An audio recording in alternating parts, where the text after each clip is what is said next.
কারণ কাশ্মীরে হিন্দু মানুষ থাকে না। কাশ্মীরে যারা মারা গেছেন সবাই মুসলমান। পহেলগাঁওয়ে 26 জন মারা গেছে, তার কথা বারে বারে টিভি বলছে। আর কাশ্মীরে 150 বেশি লোক মারা গেছে পাকিস্তানের গুলিতে, একবারও তার কথা কোন টিভি প্রচার করেনি। আমেরিকার কথা শুনে না, কারগিলে যুদ্ধ করে পাকিস্তানকে পরাজিত করছিল। জওহরলাল নেহরুর সময় বলছিল এই আমেরিকা, জওহরলাল নেহরু আমেরিকার কথা শুনে না।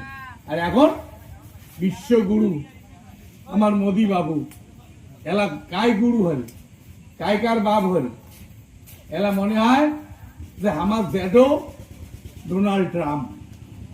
যাই করে মোদি বাপ কয়, তার জ্যাঠো হল ডোনাল্ড ট্রাম্প। ডোনাল্ড ট্রাম্প বলল যুদ্ধ বন্ধ, ওদি পরের দিন যুদ্ধ বন্ধ। আর পাকিস্তান কাশ্মীর বর্ডারে লাগাতার গোলা বর্ষণ করে প্রায় 150 বেশি সাধারণ পাবলিককে তারা মারি ফেলল। কিন্তু একবারও টিভিতে প্রচার করে না। কেন করে না জানেন? যারা মারা গেছে তারা কেউ হিন্দু নয়। যারা মারা গেছে তারা কেউ হিন্দু নয়, তারা সবাই মুসলমান। কারণ কাশ্মীরে হিন্দু মানুষ থাকে না।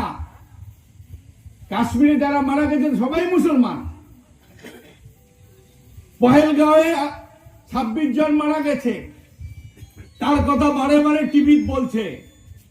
আর কাশ্মীরে 150 বেশি লোক মারা গেছে পাকিস্তানের গুলিতে, একবারও তার কথা কোন টিভি প্রচার করেনি।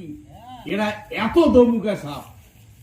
যেহেতু কাশ্মীরের লোক মুসলমান, তাহলে মুসলমানরা ভারতীয় নয়।